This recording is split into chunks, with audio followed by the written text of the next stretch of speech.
एक दिन राजा के दरबार में एक व्यक्ति आया जिसके पास दो गायें थीं। वह व्यक्ति राजा के सामने पहुंचा और बोला, महाराज, आपके राज्य में इतने विद्वान पुरुष हैं, आपके मंत्रिमंडल में इतने बुद्धिमान लोग हैं। मैं एक साधारण सा प्रश्न पूछना चाहता हूं।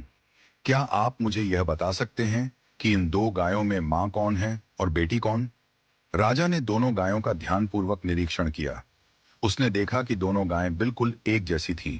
रंग, आकार और स्वभाव में कोई अंतर नहीं था। राजा की समझ में नहीं आया कि मां कौन है और बेटी कौन। उसने अपने मंत्रिमंडल को बुलाया और सबसे बुद्धिमान मंत्री से कहा, तुम देखो और बताओ कि मां कौन है और बेटी कौन। मंत्री ने भी बड़ी बारीकी से दोनों गायों का निरीक्षण किया, लेकिन वह भी उत्तर नहीं दे पाया। धीरे धीरे मंत्रिमंडल के सभी सदस्यों ने कोशिश की, लेकिन कोई भी इस साधारण प्रश्न का उत्तर नहीं दे पाया। राजा को बहुत अफसोस हुआ कि उसके मंत्रिमंडल में एक भी व्यक्ति इतना बुद्धिमान नहीं है जो यह बता सके कि मां कौन है और बेटी कौन।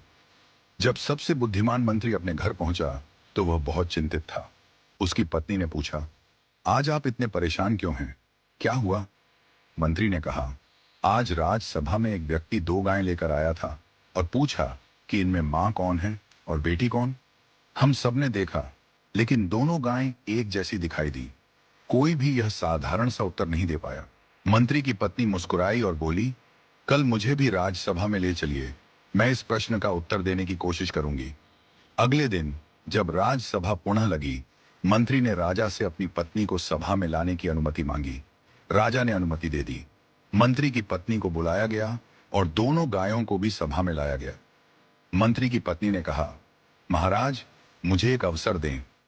उसने दोनों गायों के सामने घास के एक एक टोकरे रखवाए।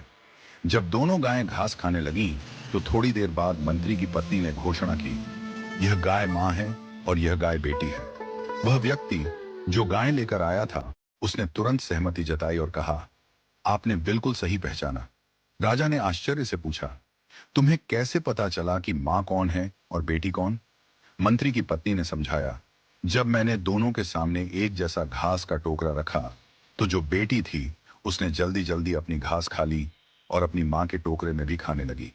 दूसरी ओर मां ने घास खाने की गति को धीमा कर दिया, आराम से खाने लगी।